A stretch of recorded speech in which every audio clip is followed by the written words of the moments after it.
Hello students, welcome to my next class of Advanced Structural Engineering. So rectangular water tanks లో ఇంకొక numerical solve చేసుకొని ఈ టాపిక్ని end చేయాలనుకున్నాను. సో కాబట్టి మన topic design of water tanks part 2. So given question గనక మనం చూసుకున్నట్టయితే rectangular water tank is required to store 95,000 liters of water. The inside dimensions of tank may be taken as 6 by 4 meter. The wall is fixed to the base slab. Design the water tank using M25 grade of concrete and Fe415 grade of steel.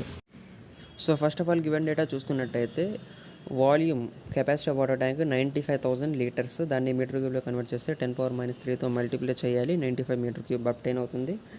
And L and B మనకు ఎంత ఇచ్చాడు, length to breadth, దాని యొక్క dimension మనకు 6 metre by 4 metre ఇవ్వడం జరిగింది. And grade of concrete FCK 25 Nm/mm² and grade of steel FY is equal to 415 Nm/mm² ఇవ్వడం జరిగింది. ఓకే, అండ్ మనకు తెలియదల్లా ఒకే ఒక dimension, that is depth of the water tank. In other words height, that is length into breadth into height is equal to 95. And ఎందుకంటే volume ఒక ఫార్ములా, so 6 × 4 × H is equal to 95. That implies H will be equal to 3.958 metres. So 3.958 approximately 4 మీటర్కి ఈక్వల్గా ఉంది కాబట్టి 4 మీటర్కి adapt చేసుకుంటాం. So free board అనేది 200 mm అడాప్ట్ చేసుకుంటాం. ఈ విధంగా మనకు అప్టైన్ అయిన L/B/H వాల్యూ అనేది 95 కంటే కూడా గ్రేటర్ దాన్గానే ఉంటుంది. ఎందుకంటే హెచ్ వాల్యూ కూడా ఆబ్వియస్లీ పెంచాం మనము. సో 95 కంటే గ్రేటర్ దాన్గానే ఉంటుంది. సో మన దగ్గర ఉండే మనకు అవైలబుల్ ఉండే వాటరు మన కెపాసిటీ కంటే లెస్ దాన్గానే ఉంటుంది. దట్ మీన్స్ మన కెపాసిటీ అనేది దాంట్లో పోర్ చేస్తే వాటర్, దాంట్లో ఏదైతే స్టోర్ చేసుకునే వాటర్ ఉంటుందో దానికంటే ఎక్కువగానే ఉంటుంది. కాబట్టి సేఫ్ పొజిషన్లో ఉంది అని చెప్పేసి ఆ ఒక మాట కూడా రాయొచ్చు. ఓకేనా, రాస్తే బాగుంటుంది. ఈ విధంగా వదిలేకుండా, ఓకేనా, గివెన్ డేటా రాసి దాని తర్వాత ఈ విధంగా కంక్లూడ్ చేయాలన్నమాట. Obtained volume will be equal to will be greater than the given volume, that is 95 metre cube, hence it is safe అని చెప్పేసి ఒక కంక్లూజన్ అనేది రాయాలి. అండ్ దాని తర్వాత మనకు the wall is fixed to the base lab అని చెప్పేసి చెప్పడం జరిగింది, అంతేనా. సో ఎప్పుడైతే ఫిక్స్డ్ బేస్ అని చెప్పేసి చెప్పాడో రిజిడ్ బేస్, ఫిక్స్డ్ బేస్ అంతా ఒకటే అన్నమాట. ఓకే, ఫ్లెక్సిబుల్ బేస్ అయితే కాదు, మొత్తానికి ఫిక్స్డ్ అయ్యింది. సో ఫిక్స్డ్ అయినప్పుడు ప్రాసెస్ ఏంది, 3H/4 హైట్కి సపరేట్గా క్యాలిక్యులేట్ చేయాలి. ఓకేనా, మూమెంట్స్ని, అండ్ H/4 సపరేట్గా అనేది డిజైన్ చేయాలి. So up to 3H/4 from top నుంచి 3H/4 డిస్టెన్స్ చూసుకున్నట్టయితే గామా వాల్యూ ఒమేగా వాల్యూ లేకపోతే W value, wind intensity value will be equal to gamma into 3H/4. ఎందుకంటే గామా హెచ్ చేస్తే టోటల్లీ మనకు విండ్ ఇంటెన్సిటీ టోటల్ హైట్కి వస్తుంది. బట్ మనం 3H/4 కన్సిడర్ చేస్తున్నాం కాబట్టి 3H/4తో మల్టిప్లై, హెచ్ బదులు 3H/4 వస్తుంది, అంతే, ఇంకేం లేదు. సో దాంతో 29.43 kN/m², అంతా ఓకే ఇంటెన్సిటీ మనం అప్టైన్ చేస్తాము. అండ్ దానికి సంబంధించిన డిజైన్ వాల్యూస్ ఏవైతే ఉన్నాయి, M25 grade of concrete and Fe415 grade of స్టీల్కి 0.904 and 1.110 and sigma ST will be equal to 230 Nm/m². ఇవి దేని నుంచి వస్తాయి, IS 3370 పార్ట్ 2 కోడల్ ప్రొవిజన్ ద్వారా వస్తాయి. ఓకే, దాంట్లో ఈ వాల్యూస్ అనేవి, డిజైన్ కాన్స్టెంట్స్ అనేవి ఉంటాయి. అండ్ ఈ విధంగా మనము మూమెంట్స్ క్యాలిక్యులేట్ చేయడానికి ఫిక్స్డ్ మూమెంట్స్ ముందు మనకు తెలిసి ఉండాలి. ఎందుకంటే మూమెంట్ డిస్ట్రిబ్యూషన్ మెథడ్ మనం అడాప్ట్ చేసేది. ఓకే, స్లోప్ డిఫ్లెక్షన్ మెథడ్ అయినా కానీ, మూమెంట్ డిస్ట్రిబ్యూషన్ మెథడ్ అయినా కానీ, first of all fixed end moments find out చేసుకోవడం మనకు చాలా అవసరం. సో ఫిక్స్డ్ అండ్ మూమెంట్స్ ఏమవుతుంది, ఏ అనేది ఒక జాయింట్ కదా. సో ఏకి 2 మెంబర్స్ ఉన్నాయి, AB and AD. Okay, so AB fixed moment దగ్గర WL²/12 అండ్ AD దగ్గర కూడా WL²/12 అవుతుంది. బట్ L అంటే ఇక్కడ డిస్టెన్స్ అనేది, ఇక్కడ B అంటే బ్రెడ్త్ కాబట్టి Bని యూస్ చేస్తాము. అండ్ అక్కడ L డిస్టెన్స్, లెంగ్త్ కాబట్టి L యూస్ చేస్తాం AB దగ్గర. ఓకే, సో బేసికల్లీ L అనేది 6, B అనేది 4 అండ్ విండ్ ఇంటెన్సిటీ ఏదైతే అప్టైన్ అయిందో మనకు 29.43. ఓకే, హెన్స్ మనకు ఎంత మూమెంట్ వచ్చింది ఫిక్స్డ్ మూమెంట్ అంటే 88.29 అండ్ -39.24 kN/m². ఓకే, ఇది ఎందుకు వచ్చిందో లాస్ట్ క్లాస్లో నేను మీతో చెప్పుకున్నాను. సో అది ఒకసారి చూడండి. అండ్ డిస్ట్రిబ్యూషన్ ఫ్యాక్టర్స్ క్యాలిక్యులేట్ చేయడానికి మన దగ్గర ఉండాల్సిన ఫార్ములా వచ్చేసి స్టిఫ్నెస్ ఫార్ములాస్ అనమాట. సో బోత్ సైడ్స్ ఫిక్స్డ్ ఉన్నాయి, 4EI/L అడాప్ట్ చేస్తాం. బట్ AD క్లాస్లో L బదులు B వస్తుంది, ఎందుకంటే అక్కడ యాక్చువల్గా ఉండే డిస్టెన్స్ వచ్చేసి BA కాబట్టి B యూస్ చేస్తాము. ఈ విధంగా 0.67 EI అండ్ ఇక్కడ 1 EI వస్తుంది. AD మెంబర్ దగ్గర స్టిఫ్నెస్ అనేది EI వస్తుంది, 1 EI వస్తుంది. ఈ రెండింటిని యాడ్ చేస్తే టోటల్ స్టిఫ్నెస్ అనేది 1.67 EI అవుతుంది. అండ్ ఇక్కడ డిస్ట్రిబ్యూషన్ ఫ్యాక్టర్స్ ఏమవుతుంది, స్టిఫ్నెస్ బై టోటల్ స్టిఫ్నెస్ వేసుకుంటాం. సో కాబట్టి ఏబీ దగ్గర 0.67 ఉంది, టోటల్ స్టిఫ్నెస్ 1.67 ఉంది. సో 0.61 బై 1.67 చేస్తే 0.40 వస్తుంది. అండ్ ఏడీ దగ్గర 1 ఉంది అండ్ టోటల్ స్టిఫ్నెస్ 1.67 ఉంది. సో 1 బై 1.67 చేస్తే 0.60 వస్తుంది. ఈ విధంగా 2 డిస్ట్రిబ్యూషన్ ఫ్యాక్టర్స్ 2 మెంబర్స్ దగ్గర మనం క్యాలిక్యులేట్ చేస్తున్నట్టు అవుతాము. దాని తర్వాత ఫైనల్ మూమెంట్స్ ఏ విధంగా క్యాలిక్యులేట్ చేస్తాం మనము, ఏబీ ఏడీ సెపరేట్ మెంబర్స్ దగ్గర 2 distribution factor 0.40, 0.60 and fixed moments 88.29 and -39.24. ఈ 88.29ని ఈ -39.24ని యాడ్ చేయండి. ఓకే, ఏం చెప్పాను నేను, 88.29ని అండ్ 39.24ని. 1 minute. 88.29ని అండ్ -39.24ని యాడ్ చేయండి. యాడ్ చేసి వచ్చిన వాల్యూని 49.05 ఏదైతే ఉందో 49.05 వాల్యూని ఏబీ దగ్గర డిస్ట్రిబ్యూషన్ ఫ్యాక్టర్ ఎంత 0.40. ఓకే, 19.62 వచ్చింది. ఓకేనా, దీన్ని మైనస్ చేసి వేయాలి. 19.62ని ఇక్కడ వేయాలి మనం వాల్యూని. 19.62 వేస్తాం. సో మైనస్ చేసి 19.62 అండ్ అదేవిధంగా 0.4 బదులు 0.6తో మల్టిప్లై చేస్తే మనకి ఎక్కడ వస్తుంది, ఏడీ దగ్గర వస్తుంది. 0.6తో మల్టిప్లై చేస్తే 29.43 అండ్ దానికి నెగిటివ్ కన్విక్షన్ అప్లై చేసి 29.43 వేస్తాము. అండ్ ఫైనల్లీ ఒకసారి యాడ్ చేసి చూస్తామన్నమాట. ఒకవేళ ఆల్మోస్ట్ అప్రాక్సిమేట్లీ ఈక్వల్గా ఉంటే కనుక ఇటరేషన్ అనేది ఆపేస్తాము, అదర్వైజ్ కంటిన్యూ చేస్తాము. సో 88.29 మైనస్ 19.62 యాడ్ చేస్తే కనుక 68.67 వస్తుంది. అండ్ -39.24 -29.43 కనుక చేస్తే 68.67 వస్తుంది. సో ఆల్మోస్ట్ ఈక్వల్గా వచ్చాయి కాబట్టి ఇటరేషన్స్ అనేవి ఆపేస్తాము. సో ఏబీ దగ్గర ఎండ్ మూమెంట్ ఎంత, టోటల్గా ఏ అనే జాయింట్ దగ్గర ఎండ్ మూమెంట్ వచ్చేసి 68.67. Okay, end moment. బట్ మనకు సెంట్రల్ మూమెంట్స్ కూడా కావాలి కాబట్టి ఏ విధంగా ఫైండ్ అవుట్ చేసుకుంటాం మనము, ఏదైతే దాంట్లో యాక్ట్ అయ్యే ఓకే యూనిఫామ్లీ డిస్ట్రిబ్యూటెడ్ లోడ్ వల్ల మూమెంట్ వస్తుందో ఓకే ఆ మెంబర్లో దాంట్లో నుంచి ఎండ్ మూమెంట్స్ అనేవి మనం రిమూవ్ చేస్తాము. ఆ విధంగా మనకు సెంట్రల్ మూమెంట్స్ అనేవి అప్టైన్ అవుతాయి. సో WL²/8 మూమెంట్ ఒక ఫార్ములా, దాంట్లో నుంచి మనం ఏం చేస్తాం, ఓకే బెండింగ్ మూమెంట్లో నుంచి ఎండ్ మూమెంట్ అనేది తీస్తాం అనమాట. So bending moment WL²/8 minus 68.67 చేస్తే మనకి ఎంత వస్తుంది, 63.765 kN/m/m వస్తుంది. అండ్ అదేవిధంగా షార్ట్ వాల్కి -9.81 kN/m వస్తుంది. నెక్స్ట్ రెయిన్ఫోర్స్మెంట్ డిజైన్ చేస్తే ఇప్పుడు ఇంత అయితే మూమెంట్స్ ఎగ్జిస్ట్ అవుతున్నాయి, బట్ ఈ మూమెంట్స్ని రెసిస్ట్ చేయడానికి సపరేట్ సరిపడా amount of steel, area of steel అనేది మన దగ్గర ఉండాలి కదా. సో అది డిజైన్ చేయడానికి ఈ స్టెప్ అనమాట, రెయిన్ఫోర్స్మెంట్ డిజైన్. సో దానికి కావాల్సిన సూటబుల్ డెప్త్ వచ్చేసి D = √m/QB or RC × B. RC అనేది ఇక్కడ డిజైన్ కాన్స్టెంట్, M అనేది ఎండ్ మూమెంట్ అండ్ అదేవిధంగా B అంటే ఏంది, విడ్త్ అన్నమాట. యూనిట్ విడ్త్కి మనం డిజైన్ చేసుకుంటాం, టోటల్ విడ్త్కి మనం చేయకుండా యూనిట్ విడ్త్కి చేసుకుంటాం అనమాట. 1000 mm తీసుకొని ఇక్కడ మనం డిజైన్ చేస్తాం. సో ఈ విధంగా మనకు అప్టైన్ అయ్యే ఎఫెక్టివ్ డెప్త్ వచ్చేసి 248.73. AST = m/σst × J × D. ఇక్కడ ఏదైతే మనకు కనబడట్లేదో ఫార్ములా పైకి వెళ్ళిపోయింది అనమాట. యాక్చువల్గా ఇక్కడ విజిబుల్గా లేదు. అక్కడ యాక్చువల్గా ఉండేది ఏంటంటే AST = m/σst × J × D. M value ఏమేస్తాం అక్కడ, ఏదైతే ఎండ్ మూమెంట్ వస్తుందో ఎండ్ మూమెంట్ ఎంత 68.67 × 10⁻6/230 × 0.704 × 210 వేస్తాము. ఓకే, ఆ విధంగా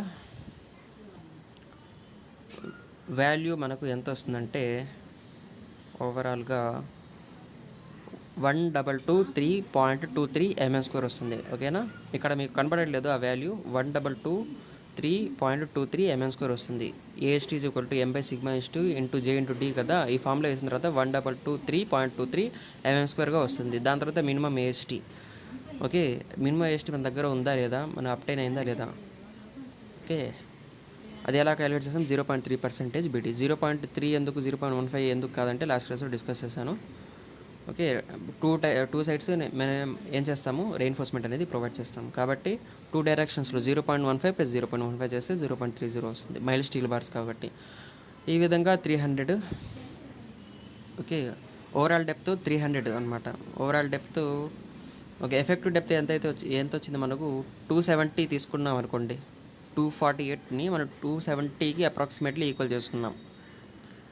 ఓకే, బట్ హవెవర్ మీరు 250 అయినా తీసుకొని ఒక 30 ఎఫెక్టివ్ కవర్ తీసి 280 అయినా చేసేయచ్చు. ఓకే, 280 ఒకవేళ వచ్చిందనుకోండి, ఇక్కడ 300 బదులు 280 అయినా వేయచ్చు. ఓకే, మీరు ఎంత ఓవరాల్ డెప్త్ వేస్తే అంత వాల్యూ ఇక్కడ వేయాలన్నమాట. 1000 ఇంటూ 300, 0.3/100 ఇంటూ 1000 ఇంటూ 300 చేస్తే 900 mm² వస్తుంది. అండ్ మనకు వచ్చిన ఏఎస్టీ ప్రొవైడెడ్ వాల్యూ యాక్చువల్గా దానికంటే గ్రేటర్ దానే కాబట్టి ఆ వాల్యూని అడాప్ట్ చేస్తాము. ఒకవేళ దానికంటే తక్కువ వస్తేనే మనం మినిమం ఏఎస్టీ అడాప్ట్ చేయాల్సింది. బట్ తక్కువ రాలేదు, ఎక్కువ వచ్చింది కాబట్టి ఆల్రెడీ వచ్చిన అప్టైన్ అయిన వాల్యూనే వేస్తాం ఇక్కడ. So spacing is equal to small AST by capital AST. Small AST కోసం మనకి ఏం కావాలి, దాని యొక్క డయామీటర్ కావాలి. 16 mm డయామీటర్ బార్స్ మనం యూస్ చేస్తున్నామని చెప్పేసి అనుకోండి. సో స్పేసింగ్ వచ్చేసి 164.37 mm centre to centre, 164 mm centre to centre approximately.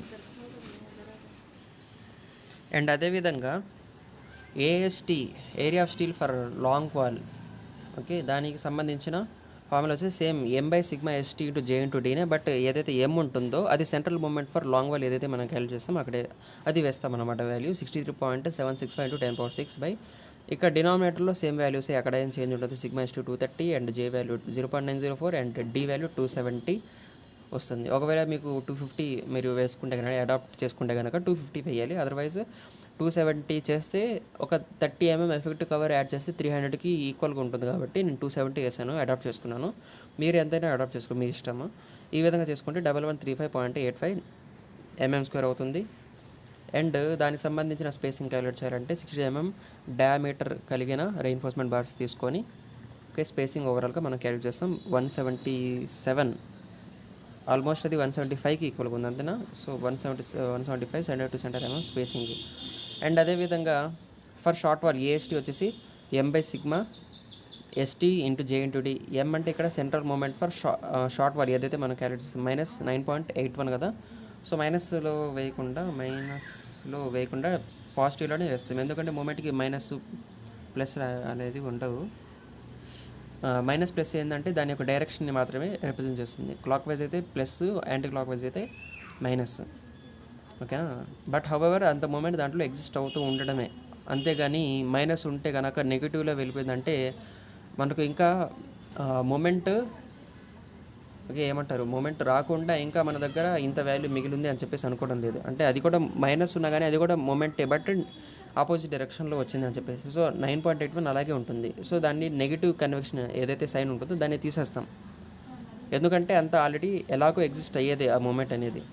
Okay, 9.81 into 10^6/230 into 0.904 into 270 చేస్తే 174 వస్తుంది. దాన్ని ఓకే స్పేసింగ్ క్యాలిక్యులేట్ చేస్తే ఓవరాల్గా ఓకే మినిమం ఏఎస్టీ ఏదైతే ఉందో మనకు 900 కదా. సో ఇక్కడ 174 బదులు 900 వేసుకుంటాం, ఎందుకంటే 900 కంటే తక్కువకి వెళ్ళింది. ఏదైతే ప్రొవైడెడ్ రెయిన్ఫోర్స్మెంట్ అప్టైన్ రెయిన్ఫోర్స్మెంట్ ఉందో అది మినిమం రెయిన్ఫోర్స్మెంట్ కంటే తక్కువ ఉంది కాబట్టి ఏదైతే మినిమం రెయిన్ఫోర్స్మెంట్ ఉందో ఆ వాల్యూని వేస్తాం అనమాట. 900తో డివైడ్ చేస్తే ఓవరాల్గా మనకు 223.4 mm స్పేసింగ్ వస్తుంది. 223కి అడాప్ట్ చేస్తాము. సో ఇది 3h/4 డిస్టెన్స్ వరకు ఈ విధంగా చేస్తాము. So similarly h/4 from bottom ఏదైతే ఉందో దానికి కూడా మూమెంట్స్ అనేవి సపరేట్ క్యాలిక్యులేట్ చేసి ఓవరాల్గా, బట్ దీంట్లో h/4 ఫ్రమ్ బాటమ్ ఏదైతే ఉందో దాంట్లో సపరేట్గా long wall, short wall, end move ఇవన్నీ ఏముండవు అనమాట. ఒకటే ఒక మూమెంట్ మనం ఫైండ్ అవుట్ చేయాల్సి వస్తుంది. సో ఇక్కడ బేసికల్లీ చూడండి, మనం మూమెంట్ kN/m/మీటర్లో ఉంచుతాం అంతే కదా. సో దానికి సంబంధించిన మూమెంట్ ఫార్ములా ఏంది, basically force into perpendicular distance. Force ఎలా వస్తుంది, ఆల్రెడీ గామా హెచ్ విండ్ ఇంటెన్సిటీని రిప్రజెంట్ చేస్తుంది. h/4తో మల్టిప్లై చేస్తే కనుక ఫోర్స్ అనేది మనకు అప్టైన్ అయినట్టు అవుతుంది. సో ఆల్రెడీ గామా 9.81, హెచ్ అనేది 4 అంటే డెప్త్, దాని యొక్క డెప్త్ సంబంధించి 4, అండ్ దాని యొక్క ఓవరాల్ హైట్ అంటే ఇక్కడ టోటల్ హైట్ నుంచి h/4 తీసుకున్నాం. అండ్ పర్పెండిక్యులర్ డిస్టెన్స్ అంటే దాని యొక్క సెంటర్ ఆఫ్ గ్రావిటీ దగ్గర యాక్ట్ అవుతుంది కదా బేసికలీ ఆ మూమెంట్ అనేది. సో హాఫ్ డిస్టెన్స్, సో h/4లో హాఫ్ డిస్టెన్స్ 1/2 ఇంటూ h/4. ఈ విధంగా చేస్తే మూమెంట్ వాల్యూ మనకు ఎంత అప్టైన్ అవుతుంది, 19.62 kN/m/మీటర్ అంతా అప్టైన్ అవుతుంది. ఈ విధంగా ఏరియా ఆఫ్ స్టీల్ మనకు ఎంత రిక్వైర్డో క్యాలిక్యులేట్ చేయాలనుకుంటే m/σ/s into j into d చేస్తే 349.49 అప్రాక్సిమేట్లీ దేనికి ఈక్వల్గా ఉంది, అది 350 ఈక్వల్గా ఉంది. బట్ హౌఎవర్ మనకు మినిమం ఏఎస్టీ అనేది 900 ఉంది. అంటే దానికంటే తక్కువగానే మనకు ఏఎస్టీ అనేది అప్టైన్ అయింది కాబట్టి మినిమం ఏఎస్టీ వాల్యూ ఏదైతే ఉందో 900 దాన్ని మనం స్పేసింగ్ ఫార్ములాలో అడాప్ట్ చేస్తాం. సో 16 mm డయాబాటర్స్ తీసుకుంటాం. 5/4 × 16² / 900 × 1000 ఎందుకు 1 మీటర్ విడ్త్కి తీసుకుంటాం కాబట్టి okay that will be equal to 223.4 mm చేస్తే మనకు spacing 223 mm centre to centre వస్తుంది. అండ్ బీమ్ డిజైన్ ఏదైతే ఉందో 300/500 mm సమ్ ర్యాండమ్లీ మనం అడాప్ట్ చేయొచ్చు. సో ఎంతైనా తీసుకోవచ్చు. ఒకే అన్ని ప్రాబ్లమ్స్లో ఒకే సంబంధించిన బీమ్ డిజైన్ అయినా పెట్టండి, పర్వాలేదు. ర్యాండమ్గా మనం ఓకే రెక్టాంగులర్ షేప్లో ఇవ్వాలి. ఓకేనా, రెక్టాంగులర్ షేప్లో ఇవ్వాలంటే ఆబ్వియస్లీ 2 డైమెన్షన్స్ అనేవి సమ్ స్లైట్లీ డిఫరెన్స్ ఉండాలి. ఆల్మోస్ట్ డబల్గా ఉంచడానికి ప్రయత్నించండి. ఓకే, డబల్గా లేకపోతే డబల్ కంటే తక్కువగా, అంతే. వాటి మధ్యలో ఏదైతే డిఫరెన్స్ ఉందో 2 డైమెన్షన్స్ మధ్యలో డబల్గా అయినా లేకపోతే డబల్ తక్కువగా అయినా. లాస్ట్ ప్రాబ్లంలో 250/500 చేసామనుకుంటా. ఈ ప్రాబ్లంలో 500/300 300/500 ఏ విధంగా అయినా ఓకే ఇంత సైజుని అడాప్ట్ చేసి దాని మధ్యలో స్టిరప్స్ ప్రొవైడ్ చేయాలంటే 2 లెగ్డ్ స్టిరప్స్ని ఉంచాలి. ఓకే, అండ్ వాటి మధ్యలో 200 mm సెంటర్ టు సెంటర్ అని చెప్పేసి అనుకుందాం. Size okay, number of bars, main bars వచ్చేసి 4 నెంబర్ ఆఫ్ బార్స్, ఒక్కో దాని యొక్క size 20 mm diameter. And stirrups మనం యూస్ చేసి 8 mm diameter, 2 legged stirrups use చేస్తాము. Okay, 200 mm centre to centre. And ఇక బాటమ్ స్లాబ్ డిజైన్ ఏముంది, 150 థిక్ స్లాబ్ మనం యూస్ చేసాము. అండ్ దాని సమయం మినిమం ఏఎస్టీ 450 mm² ఆల్రెడీ మన దగ్గర ఉంటుంది. ఓకే, అండ్ డి అంటే ఇక్కడ బేసికల్లీ ఏదైతే ఓవరాల్ డెప్త్ అయిందో అది కాదు మనం ఇక్కడ వేసేది. డి అంటే ఇక్కడ ఏదైతే థిక్నెస్, దానికి సంబంధించిన థిక్నెస్ అదే వేయాలన్నమాట. అంతే తప్ప ఇందాక 200 తీసుకున్నాం కదా అది వేసేస్తామంటే కుదరదు. ఇందాక ఎంత 300 తీసుకున్నాం ఇందాక ఓవరాల్ డెప్త్, ఎందుకంటే ఎఫెక్టివ్ డెప్త్ 270 తీసుకున్నాం అండ్ ఎఫెక్టివ్ కవర్ 30 తీసుకొని 300 వచ్చింది. ఇప్పుడు బాటమ్ స్లాబ్లో ఎంత 150 ఇక్కడ మనం తీసుకుంది. ఓకే, దాని యొక్క ఓవరాల్ డెప్త్ అనేది సో 150గా అడాప్ట్ చేసుకుంటాం. ఫైనల్లీ 251.33 అనేది స్పేసింగ్ అప్టైన్ చేసుకుంటాం. ఎందుకంటే 12 mm డయామీటర్ కలిగిన బార్స్ చేసుకుంటాము. So 250 mm centre to centre in both directions మనం అప్లై చేసి స్పేసింగ్ ప్రొవైడ్ చేస్తాం. హెన్స్ ఈ విధంగా మన design of rectangular water tanks అనేది కంప్లీట్ అయ్యింది. సో నెక్స్ట్ క్లాస్లో ఇంకేముంది, సర్క్యులర్ వాటర్ ట్యాంక్స్ ఒక్కటే టాపిక్ మిగిలింది. ఓకే, ఆ ఒక ప్రాబ్లం చెప్పేసి ఈ యూనిట్ ఫినిష్ చేసుకుందాము. ఓకే, అండ్ ఇంకో ప్రాబ్లం హోంవర్క్ ఇస్తాను, ఒకసారి ప్రాక్టీస్ చేసి మీకు క్లియర్గా అర్థమవుతుంది. ఓకే, మీకు కూడా ప్రాక్టీస్ అయినట్టు ఉంటుంది అండ్ అదేవిధంగా మీకు ఎగ్జామ్లో మీకు చాలా హెల్ప్ఫుల్ అవుతుంది.